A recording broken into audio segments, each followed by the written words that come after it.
안녕하세요, 지메입니다. 제 유튜브는 보시면 아시겠지만 리허설이 전혀 없습니다. 바로 진행을 하고요. 보다시피 항상 편집 같은 것도 하지 않습니다. 그대로 생으로 올립니다. 저는 항상 그 시간에 오히려 이렇게 제가 글을 작성하는데 그러면 뭐 너무 성의가 없지 않냐라고 생각할 수도 있겠지만 보시면 아시겠지만 저 이렇게 글을 작성하는데 시간을 오히려 더 투자를 많이 하는 편입니다. 그래서 이거를 좀 더 편하게 보실 수 있게 유튜브로 촬영을 할 뿐입니다. 그러므로 다른 영상들과는 좀 다를 수밖에 없겠죠.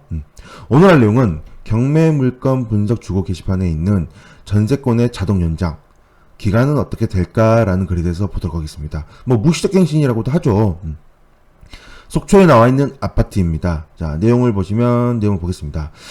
전세권에 대해서 좀 한번 정도 생각을 해보셔야 되는데요. 이 전세와 전세권, 이 두 개의 단어에 대해서 참 많이 헷갈리시는 분들이 많습니다. 어쩔 수 없는 거죠. 저처럼 이렇게 전문적으로 하시는 분이 아니고서는 일반인들은 전세와 전세권에 대해서 참 많이 헷갈릴 수밖에 없습니다. 그럼 먼저 우리가 가장 많이 아는 전세, 부동산 가서 전세 구하러 또는 월세 구하러 왔다 뭐 이런 단어를 쓰잖아요. 여기서 전세 구하러 왔다라는 단어를 쓰는데 이 전세는 법적이라는 단어라기보다 임대차입니다. 정확히 말하면 임대차를 전세라고 하게 되는데 어떻게 보다 보니 보증금이 큰 거를 전세라고 우리는 보통 하죠. 보증금이 큰 걸 전세라고 하고 보증금은 작고 월세로 플러스 월세로 낸다면 이거를 우리는 월세라고 합니다. 어쨌든 이 전세라고 하는 단어와 전세권이라는 단어는 굉장히 다른 단어입니다. 그래서 이걸 구별을 해봐야 되거든요. 정확히. 그래서 이 주택임대차보호법은 전입과 점유를 해야만 그 효력이 인정이 되고요. 제가 여기서 말하는 전세권이라는 거는 등기만 하면 그 효력이 충분합니다. 그래서 등기만 하면 되므로 등기만 되면 다른 조건은 아무 필요가 없습니다. 전입과 점유 아무것도 안 해도 상관이 없습니다. 그래서 전세권은 등기만 해도 되므로 전입도 하지 않아도 되고요. 점유도 하지 않아도 되고 확정일자도 없어도 상관이 없습니다. 그래서 전혀 상관이 없습니다. 자, 일단 물건으로 돌아와서 살펴보면 이렇게 일구에 전세권 설정이라는 거 써 있습니다. 2008년 3월 5일 날 전세권 설정이 되어 있습니다. 보증금은 5,500만 원이고요. 범위는 주거용 건물 전부라고 되어 있고요. 존속기간이 써 있습니다.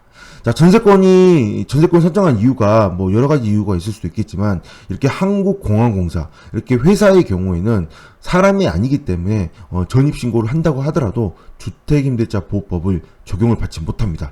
주택임대차보호법은 제가 위에 잠깐 말씀드렸잖아요.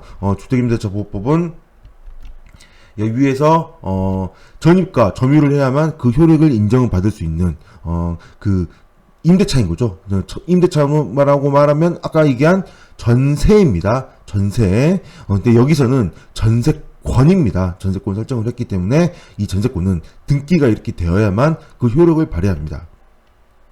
한국공항공사는 사람이 아니기 때문에 주임법 적용을 받지 못해서 그래서 이렇게 전세권을 설정해서 보호를 받게 됩니다.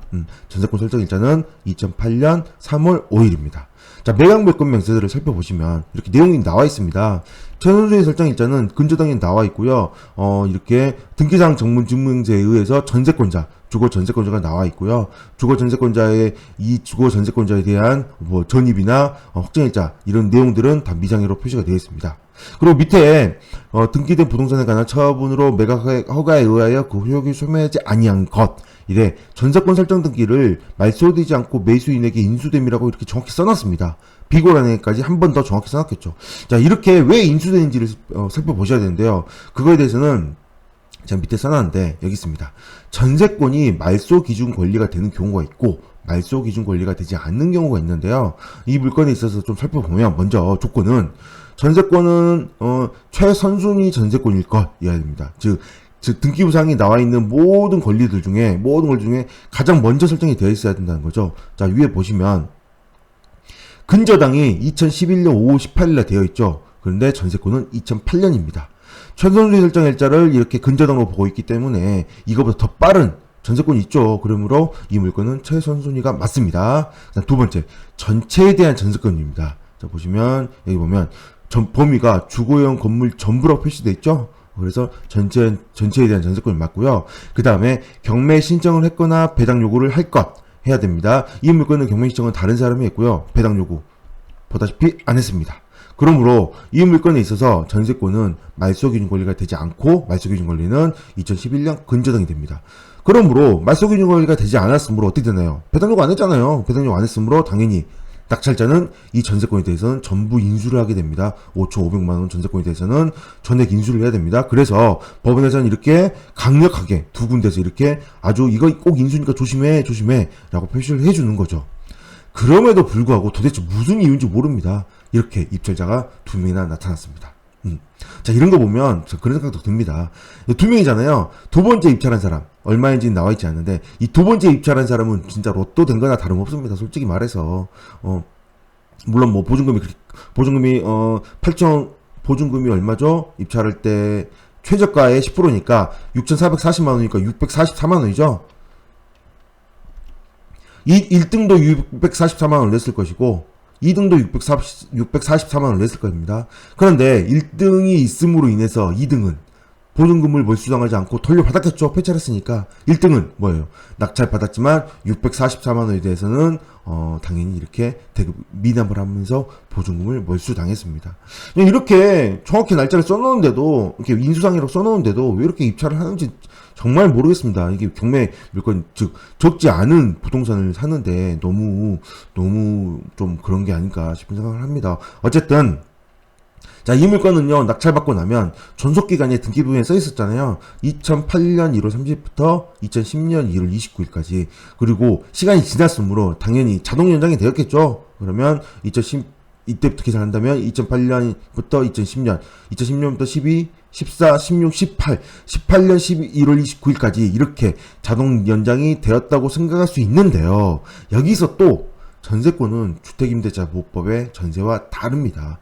우리가 얘기하는 전세는 주택임대차보호법은 2년 자동 연장이 되잖아요. 내가 2년 계약을 했습니다. 계약기간 끝나면 2년 자동 연장이 또 되고 계약기간 끝나면 2년 자동 연장이 이렇게 반복이 되는 게 주택임대차보호법인데요. 이 민법에 의한 전세권은 다릅니다. 자, 전세권 내용을 보겠습니다. 민법 312조의 규정이 있는데요. 갱신하지 아니한다는 뜻을 통지하지 아니한 경우, 즉 자동연장인 거죠.